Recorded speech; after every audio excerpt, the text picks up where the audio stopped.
Happy, happy Thursday, everyone. Come on in and let's talk about some small business funding. Continue our conversation from previous days. Come on in. Waiting on a few people to hop on IG. The algorithms are crazy right now and doing its own thing, so I don't rely on it. But come on in and give it a few minutes for a few people to hop on. Mm-hmm.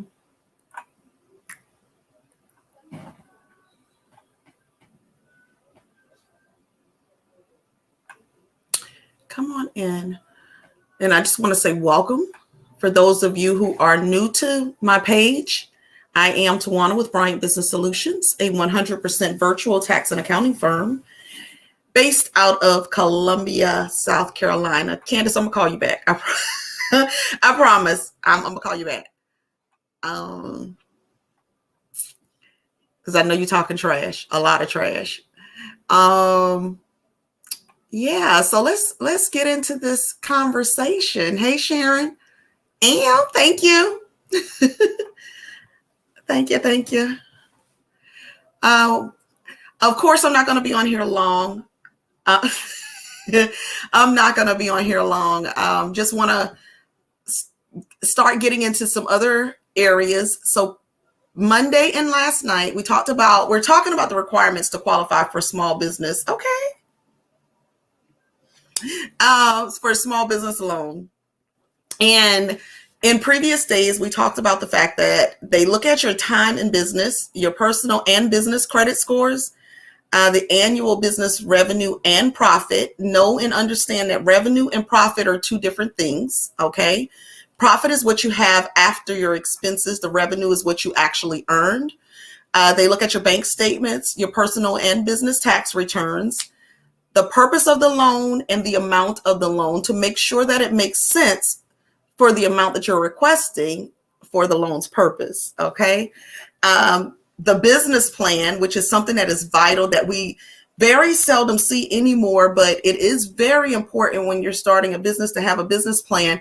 A lot of times when people go for funding, they don't have the business plan in place, or when there's different things that happen, including an exit strategy.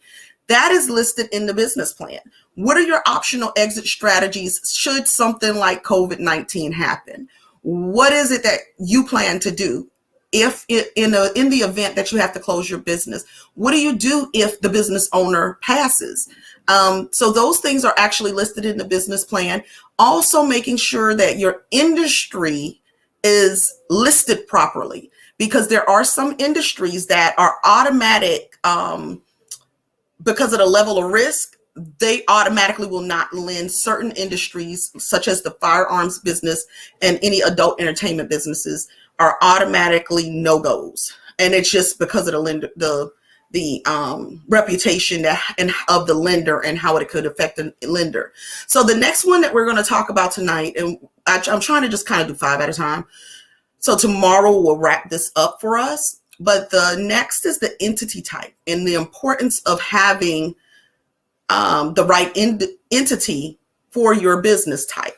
So let's say you are wanting to have investors or something like that in your business, and you know that you want to have these investors. Well, it makes more sense for you to be a corporation than a single member LLC. The amount of investors that you're looking at, you can be an S Corp, which you can only have up to 100 investors in your business, or a C Corp that allows you to have over 100.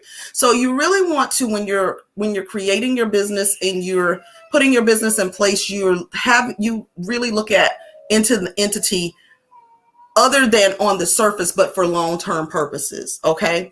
And it's one of the simplest requirements that's asked of the lender, but again, it could cause different problems in the future, especially if you're not operating, let's say, an S Corp, how it should be operated, i.e., 2 things that are mandatory that you must do in your business if you are an S corporation.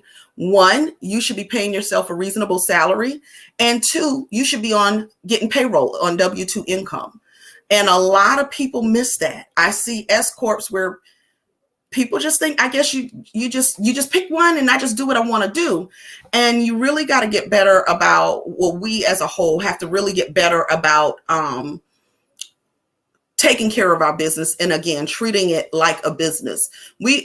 I think when we're in corporate America, and I feel like we treat other people's business more like a business than we do our own business. And how you run it is going to make a difference.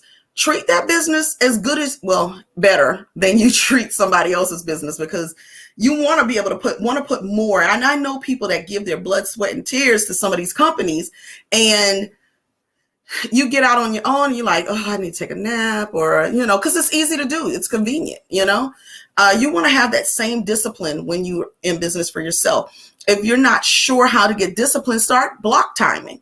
From this time to this time is when I'm going to work on this. And that's it. Nothing else. Nobody else matters. I'm on the job. Pretend you're on a 9-to-5. Okay, so I just went down a rabbit hole. Let me come back. The next one is the business licenses and permits. So if there's if there's a license or licensure or a permit required for your business, if you don't have those licenses and permits in place, you can be denied for a loan. The other is your EIN, your employer identification number. Of course, we all know most times people go ahead and register, get their EIN. But what I'm seeing also now is a lot of business owners, especially single member LLCs or single member people. I'm seeing a lot of times where you have an EIN, you have your employer identification number, but remember, for business funding, you have to use that EIN. Well, if you're not showing that you're getting paid on that EIN or showing any money, i.e. a business bank account funneling through that EIN, you're at a loss. So now they're going to go back again to your social, and you're going to have to PG that loan, which is a personal guarantee. All right. And the next one is proof of collateral. So in cases where, let's say you're a new business owner, you haven't built a reputation yet. Collateral is not always required, but you may be asked to put up a fixed asset. Let's say your car or office equipment, things of that nature. You may be required to put up some collateral in order to secure that funding. But what you want to do is build your business credit out properly so that you don't have to do these things, that you no longer have to PG the loan. And then the last one that we're going to talk about tonight is your balance sheet. That goes back to everything I'm always talking about, which is your books, making sure your books are done, making sure that you are keeping up with weekly, monthly, yearly. You're keeping up with your bookkeeping, your record keeping. It is imperative. It's the basis of every single thing you do in your business. It's the basis of doing your taxes. It's the basis of doing tax planning. It's the basis of having CFO services, having a chief financial officer. And we're CFOs. We do it virtually. That will help you expand and grow. The basis of all of this is having your books in order. Okay. Your balance sheet actually will help show a lender how your business functions and whether or not your financials are in good standing. Are you spending too much money in your business? Are you just out here all willy-nilly? I make $1, I spend $1. They're able to see that. And that's what your books should tell the story of what's happening in your business from day to day, month to month, week to week, month to month, year to year. So essentially what a lender will do is they'll use your balance sheet to see if you have enough assets to cover your business's operating expenses and pay back your loan on time and in full, because they want their money back. And we always say it's best to use other people's money to get started in business, but to get started, don't always make that the go-to. Them people want their money back, So those are the 5 we're going to talk about tonight. Is there anyone that has any questions or anything that you want to know about getting business funding or getting approved for business loans as far as the qualifications are concerned, because that's specifically what I'm talking about, these things to help you qualify. And I know it's a lot of talk on the scene now from various people, and I take some of their trainings where they talk about the quick fixes or the workarounds or the, what's the word? Run the plays, to do it a quick way of getting around some of these things.